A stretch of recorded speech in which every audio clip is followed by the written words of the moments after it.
আমাদের দেশে রাজনীতিতে এখন যেটা শুরু হয়েছে একটা খুব গুরুত্বপূর্ণ ইস্যু, সেটা হলো মনে করেন আওয়ামী লীগ, বিএনপি বা অন্য একটা দলের হচ্ছে যে খালি বদনাম করলাম।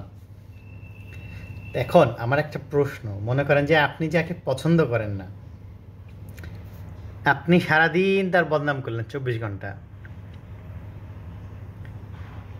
সেটার ফলাফল কি? তো গত 1 বছর ধরে দেখে দেখে আসতেছি বিভিন্ন দলের নাম আমি উল্লেখ করব না, মনে করেন যে আওয়ামী লীগ এই হয়েছে, আওয়ামী লীগ ওই হয়েছে, আওয়ামী লীগ এই করবো, আওয়ামী লীগ ওই করবো। হ্যাঁ, তো শেখ মুজিবের এই সমস্যা, ওই সমস্যা, হ্যাঁ, মুজিববাদ, মুর্দাবাদ। হ্যাঁ, এখন দেখেন, আপনি একটা জিনিস পছন্দ করেন না, হ্যাঁ, তা আপনি সেই জিনিসের বিরুদ্ধে বলবেন, কোনো সমস্যা নাই, কম বলবেন। আপনি মনে করেন যে 24 ঘন্টা যদি বলতে থাকেন, তাহলে জিনিসটা তো আপনি আপনি চাইতেছেন যে সেই জিনিসটা না থাকুক। হ্যাঁ, আপনি চাইতেছেন যে সেই জিনিসটা বিলোপ হয়ে যাক। কিন্তু আপনি 1 বছর ধরে 24/7, 24 hours 7 days সেই জিনিসটাই আপনি আওড়াইতেছেন। তো এটা কি হইতেছে? এটা দুইটা কারণ। একটা হচ্ছে যে দুইটা জিনিসটা ঘটতেছে। একটা হচ্ছে যে আপনি বিনা পয়সায় তার প্রচার প্রসার করতেছেন আর কি। তা আমি গত 1 বছর ধরে একটা জিনিস নিয়ে খুবই বিরক্ত। সেটা হচ্ছে যে আমি ব্যক্তিগতভাবে যে জিনিস পছন্দ করি না সেই জিনিস নিয়ে কথা বলি, কম কথা বলি, বেশি কথা বলি না। একবার দুবার বললাম, নাহলে বিরক্ত হয়ে যায়। তো গত 1 বছর ধরে যেটা দেখলাম সেটা হলো, ভাই, আমার 36 বছরের জীবনে আমি আওয়ামী লীগের মানুষের মুখে আওয়ামী লীগ, শেখ মুজিব, এটা যতবার না শুনছি গত 1 বছর, আমি মনে হয় আমি তার চেয়ে বেশি, কয়েক গুণ বেশি শুনছি। তো মানুষ কতটা মূর্খ হইলে এটা করতে পারে? আপনি মুজিববাদ মুর্দাবাদ করতেছেন না তো, আপনি জিন্দাবাদ করতেছেন, আপনি মুজিববাদের প্রচার প্রসার করতেছেন। আওয়ামী লীগ তার শেখ মুজিবকে প্রচার করছে জাতির জনক হিসেবে, খরচ করছে পয়সা, আপনি নষ্ট করছে বলতে পারেন। হ্যাঁ, তো কিন্তু মুজিববাদ শব্দটা কিন্তু বলে আওয়ামী লীগ কিন্তু প্রচার করে নাই 15-16 বছর, 17 বছরে। মুজিববাদ মুজিববাদ কথা কি আমরা শুনছি? কোনো পত্রিকায় দেখছেন? তো এখন আপনি নিজে মুজিববাদের প্রচারক হয়ে যেতেছেন। আপনি বিনা পয়সা আরেকজনের প্রচার প্রসার করে দিতেছেন আর কি। এইটা মূর্খরা করে, এটা মূর্খরা করে। আপনার দ্বিতীয় আরেকটা বিষয়, যে এটা একটা হীনমন্যতা প্রকাশ পায়, দুর্বলতা প্রকাশ পায়। আপনি যখন মনে করেন যে 24 ঘন্টা একটা জিনিস নিয়ে আওড়াইতে থাকলেন, এটা আপনার দুর্বলতা প্রকাশ পায়, যে আপনি দুর্বল সেই জায়গায়, এটা বোঝা যায়। আমি একটা হিন্দি ছবি দেখছিলাম, আমি যতটুকু মনে পড়ে। হ্যাঁ, নায়ক কী করছে, ভিলেনকে মনে করেন এমন একটা টেনশানে রাখছে, ঠিক আছে, ও সারাক্ষণ ওর নিয়েই টেনশন করতেছে। এখন নায়ক পরে বললেও যে তুমি আমার নিয়ে সারাক্ষণ টেনশন করতেছ, তার মানে তুমি আমাকে সব কিছুর উপরে হচ্ছে মূল্যায়ন করতেছ। তো জিনিসটা এরকম হয়ে গেল আর কি। তো আওয়ামী লীগ যখন ক্ষমতায় ছিল 15-16 বছর, তা আওয়ামী লীগ মনে করেন যে দমন নিপীড়ন করছে, সেটা ঠিক আছে। হ্যাঁ, শেখ মুজিবের জন্মশতবার্ষিকী পালন করছে, হাজার হাজার কোটি টাকা খরচ করছে, ওকে। হ্যাঁ, নিজের উন্নয়নের প্রচার করছে। দেখেন আপনি, দিস ইজ পজিটিভিটি। সে তার নিজের প্রচার করছে, জামাত শিবিরের বদনাম করছে, কিন্তু দেখেন সেটার লিমিটেশন কত ছিল।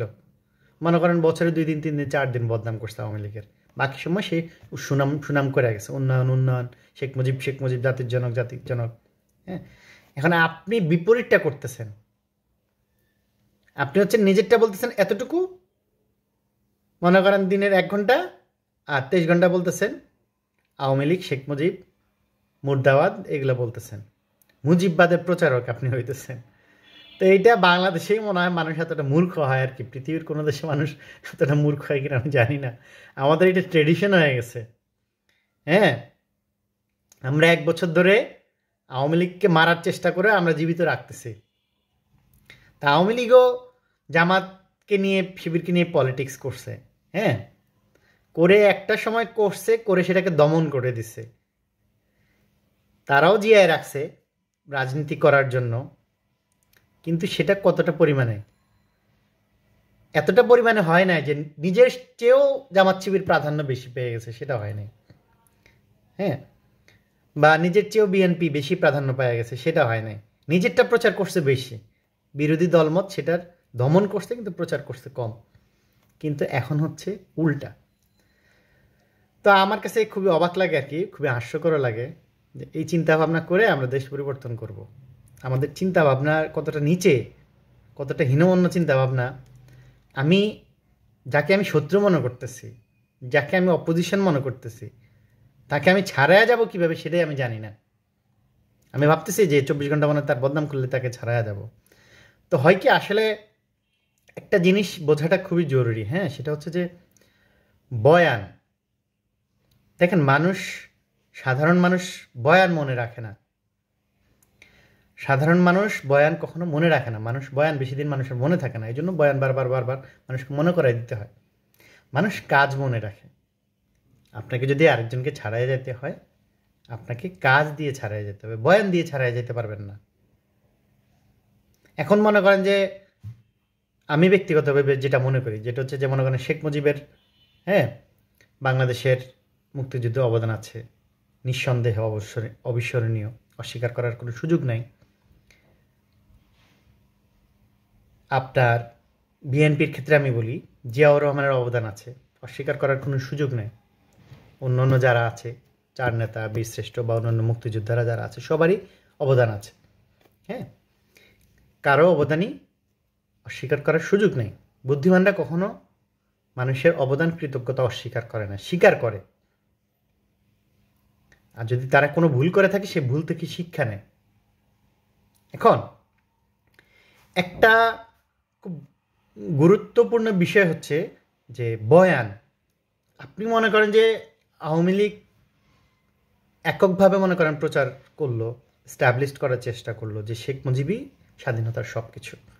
অবশ্যই শেখ মুজিবকে প্রবাসী সরকারের প্রধান করেই আপনার বাংলাদেশের স্বাধীনতার যুদ্ধ এবং সব কিছু পরিচালিত হয়, অস্বীকার করার কোনো সুযোগ নেই। কিন্তু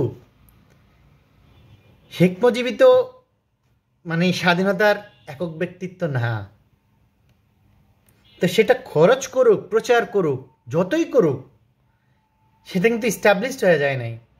এমন না যে মানুষ একদম এইভাবে মাইনে নিচ্ছে। হয়তো হ্যাঁ, কিছু লোক তারা ভালোবাসে তাকে, তারা হয়তো সেভাবে চিন্তা করতে পারে।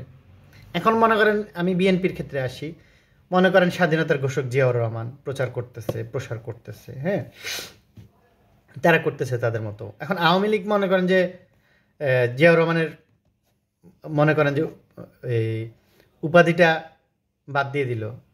তো এখন মনে করেন যে বাদ দিল, বুঝলাম, বা কেউ বললো যে জিয়াউর রহমান মুক্তিযুদ্ধই করে নাই। তো এখন এটা কি ইস্টাবলিশড হয়ে গেছে? এটা কিন্তু ইস্টাবলিশড হয়ে যায় না, হবেও না কখনো। এটা বলতে পারবে, কিন্তু এটা কখনো হবে না, হ্যাঁ। এই জন্য হচ্ছে যে আমরা বয়ানের পিছনে দৌড়াই, আমরা বুঝি না এই জিনিসগুলো, হ্যাঁ। তো সত্যিকার অর্থে এগুলো হয়তো বলে কেউ রাজনীতি করে ঠিকই, হ্যাঁ, কিন্তু আলটিমেটলি সাধারণ মানুষ কিন্তু এগুলো এত বেশি বিবেচনা করে না। করে কিন্তু একজনের নামেই যে ভোট দিয়ে চলে আসে এরকম কিন্তু মানুষ করবে না, বা একজনের নামেই সমর্থন দিয়ে দিল করবে না। বুদ্ধিমানরা তো আরও কম করবে। তো পৃথিবীর ইতিহাসে আমাদের দেশেই মনে করেন যে ইতিহাস নিয়ে টানাটানি, ঘাটাঘাটি, হ্যাঁ, ইতিহাস আমরা জানবো, পড়বো, হ্যাঁ, এটা আমাদের দায়িত্ব। কিন্তু এই যে টানা হেঁচড়া, এত বেশি টানা হেঁচড়া কেউ করে না, কারণ সাধারণ মানুষের জীবনে হিস্ট্রির এত মূল্য নাই। আমি যদি দেশ হিসেবে কল্পনা করি, ইতিহাস ঐতিহ্যের অনেক মূল্যায়ন আছে, হ্যাঁ। কিন্তু মনে করেন যে একটা রিক্সাওয়ালা, ওর ভাই ইতিহাস দিয়ে সত্যি কথা ওর কিছু যায় আসে না। এটা শুনতে খারাপ লাগলো, এটা সত্য, এটা বাস্তব, এটা মানতে হবে। রিক্সাওয়ালা দিন আনে দিন খায়, ওর হইলো ভাই জিনিসপত্রের দাম ঠিক আছে কিনা, হ্যাঁ, সে ঠিকঠাক মতো থাকতে পারতেছে কিনা, তার জীবনযাত্রার মান ঠিক আছে কিনা, এটাই হলো সে চিন্তা করে। সে এর বাইরে বেশি কিছু চিন্তা করে না। এখানে আপনারা এই যে এইসব বয়ান দিয়ে যে সবাই রাজনীতি করে, বয়ান, এবং এখন বাংলাদেশি ট্রেন্ড শুরু হয়েছে, এখন খুব খুবই নিজের সময় মেধা নিজে মারাত্মকভাবে অবমূল্যায়ন করতেছে। এখন একটা ট্রেন্ড শুরু হয়েছে, আমি জানি না এই ট্রেন্ডটা কী শিখাই দিছে, যে বয়ানের বিপরীতে বয়ান দিলে মনে হয় বয়ানটা চলে যাবে। এটা খুবই হাস্যকর, এটা ইউজলেস ভেরি মাচ। সময় নষ্ট ছাড়া, মেধা নষ্ট ছাড়া আর কিছুই না। এটা আসলে মেধা না, এখান থেকে কোনো আউটপুট আসবে না। যখন কোনো জ্ঞান থেকে কখনো যদি কোনো জ্ঞান মানুষের কোনো কাজে না লাগে, এটা আসলে জ্ঞান না, এটা অপচর্চা, সময় নষ্ট। কোনো মেধা যদি মানুষের কাজে না লাগে, হ্যাঁ, সেটাকে মেধা বলে না, সেটা অবমূল্যায়ন হয়ে গেছে, অপচর্চা হয়ে গেছে। তা আমরা সারা দিন এখন এই ট্রেন্ডিংয়ের মধ্যে আছি। এর মধ্যে মনে করেন যে কিছু মানুষ আছে যে চিন্তাধারা মনে করেন আওয়ামী চিন্তা ভাবনার মতোই, মানে ওর থিওরি আলাদা কিন্তু চিন্তার বেসিক থ্রেডটা সেম। তো এটা স্বাভাবিক। এটার কারণটা হচ্ছে কি জানেন, আমরা তো এই 15-20 বছরে সবাই তো আওয়ামী লীগের মানে রাজনীতি দেখে বড় হয়েছে। তো ওর মাথায় ওভাবেই কাজ করে, অন্যভাবে কাজ করে না, অন্যভাবে ভাবতে পারে না, কারণ ও দেখে নাই তো। আর ওর মধ্যে ক্রিয়েটিভিটি নেই, ও সব নষ্ট করে ফেলছে। ক্রিয়েটিভিটি এখন একটাই, যে কার বদনাম করবে, কার উল্টা বয়ান মারবে, হ্যাঁ, কার গুগাটবে, ও এইটা করছে এটা করছে, এইটা প্রচার করা, এগুলোই হচ্ছে এখন মেধা, এগুলোই হচ্ছে এখন চর্চা হয়ে গেছে আর কি। এই ইউজলেস চর্চা, এই চর্চা দিয়ে দেশ কখনো ঠিক হবে না। দেশ ঠিক করতে হলে আপনাকে ভালো চর্চা করতে হবে, ভালো কাজ করতে হবে, আপনাকে শ্রেষ্ঠত্ব দিয়ে আরেকজনকে ছাড়াই দিতে হবে, তাইলে আপনি দেশ ঠিক করতে পারবেন। আগের মতো চিন্তা করতেছেন যে বয়ান দিয়ে, হ্যাঁ, বা উল্টা বয়ান দিয়ে আপনি পার পেয়ে যাবেন, হবে না ভাই। মনে রাখবেন, অভ্যুত্থান একটা হয়েছে, দেশে পরিবর্তন আসবে। হয়তো এখন তেমন কোনো পরিবর্তন আসে নাই মানুষের মানসিকতার মধ্যে, কিন্তু আসবে অবশ্যই। আগের মতো রাজনীতি কিন্তু করতে পারবে না কেউ, এটা মনে রাখবেন। এরপরে যেই সরকার আসবে প্রচুর পরিমাণে হিট করবে মানুষ, আপনি দেখবেন 2 মাস 3 মাস 4 মাস সরকার টিকতে কষ্ট হয়ে যাবে। অনেকে মনে করতেছে যে সরকারে চলে আসবো, হ্যাঁ, সব খায়া ফেলবো, হবে না, সেই দিন আর নাই। বাংলাদেশে আগামীতে রাজনীতি করা খুব কঠিন হবে। আপনাকে আপনার শ্রেষ্ঠত্ব দিয়ে রাজনীতি করতে হবে, আপনাকে সত্যিকারের মেধা, শুধু মেধা থাকলে হবে না, কাজ করতে হবে, মানুষকে ভালোবাসতে হবে, সাধারণ মানুষের কাছে যাইতে হবে, সাধারণ মানুষের জন্য কাজ করতে হবে, সাধারণ মানুষকে ভালোবাসতে হবে, সাধারণ মানুষের আস্থা অর্জন করতে হবে, এবং সেই আস্থা যাতে কোনোভাবেই নষ্ট না হয়ে যায়, সেই আস্থা টিকায় রাখার দায়িত্ব থাকতে হবে আপনার। দায়িত্বশীলতা, আমি সবসময় বলি যে দেশপ্রেম সততার চেয়েও দায়িত্বশীলতা বেশি লাগবে। আমরা সবাই দেশপ্রেমিক, সবাই সৎ, দেশের মানুষ সবাই দেশপ্রেমিক, সবাই সৎ, কিন্তু দেশ ঠিক হয় না, হবে না। দেশপ্রেম আর সততা দিয়ে কিছু যায় আসে না, সবারই আছে দেশপ্রেম আর সততা, লাগবে দায়িত্বশীলতা। দায়িত্বশীল মানুষ কখনো দায়িত্ব জ্ঞানহীন আচরণ করে না, দায়িত্বশীল মানুষ সবসময় দায়িত্বশীল আচরণ করে, সেটা লাগবে। আপনি যদি মনে করেন যে আপনি আরেকজনের চেয়ে ভালো, আপনাকে অবশ্যই নিজের শ্রেষ্ঠত্বের প্রমাণ দিতে হবে মানুষের কাছে, মানুষের আস্থা অর্জন করতে হবে, তাইলে আপনি পারবেন। এই ছাড়া এইসব বাজে চর্চা করে এগুলো হবে না। আর আপনার যদি মনে হয় যে আপনার সময়, আপনার পয়সা, আপনার মেধা খরচ করে আপনি আরেকজনের চর্চা করেন, তাহলে করেন, অসুবিধা নেই। আমি মাঝে মাঝে ওয়েলকাম করি যে ভাই আমার একটু চর্চা করো, ঠিক আছে, খারাপ হোক ভালো হোক সমস্যা নেই, আমার ভালো আমি দেখাই দিব মানুষকে, সমস্যা নেই, সেটা দায়িত্ব আমার শ্রেষ্ঠত্ব প্রমাণ করার দায়িত্ব আমার। তুমি আমার প্রচার প্রসার করো বিনা পয়সায়, এখন এই হলো অবস্থা। তো এর আগে একজন বললো আর কি যে ভাই আপনি যদি আপনার প্রচার প্রসার চান, আমি নাম বলবো না কোন দলের, ওই দলের পেজে গিয়ে খালি একটা কমেন্টস করে আসবেন, আপনার পেজের রিচ বাইরে যাবে দেখবেন, বা ওদের সম্পর্কে একটা কমেন্টস করে আসবেন। আমার খুবই মজা লাগলো কথাটা শুনে আর কি। তাহলে আমরা বুঝি না, আমরা মানে অপচয়, বাজে চর্চাকে আমরা মেধা মনে করতেছি। এখন এটা একটা খুব বাজে ট্রেডিশন চলে আসছে, এই ট্রেডিশন থেকে বেরোতে হবে, নাহলে কিন্তু শেষ, আপনি কিছুই করতে পারবেন না। হ্যাঁ, যাই হোক, ধন্যবাদ। তো শেষে একটা কথাই বলে শেষ করব, নিজের মেধা, নিজের পয়সা, নিজের সময় খরচ করে খালি আরেকজনের চর্চায় লিপ্ত হবেন না। বললেন যেটা অন্যায় অবিচার, হ্যাঁ, সেটা বলবেন অবশ্যই, সেটা অবশ্যই বলবেন, বলা আমাদের দায়িত্ব, কিন্তু সারাদিন সেই প্রচার প্রসারে লাগে থাকেন না। ঠিক আছে, ধন্যবাদ সবাইকে।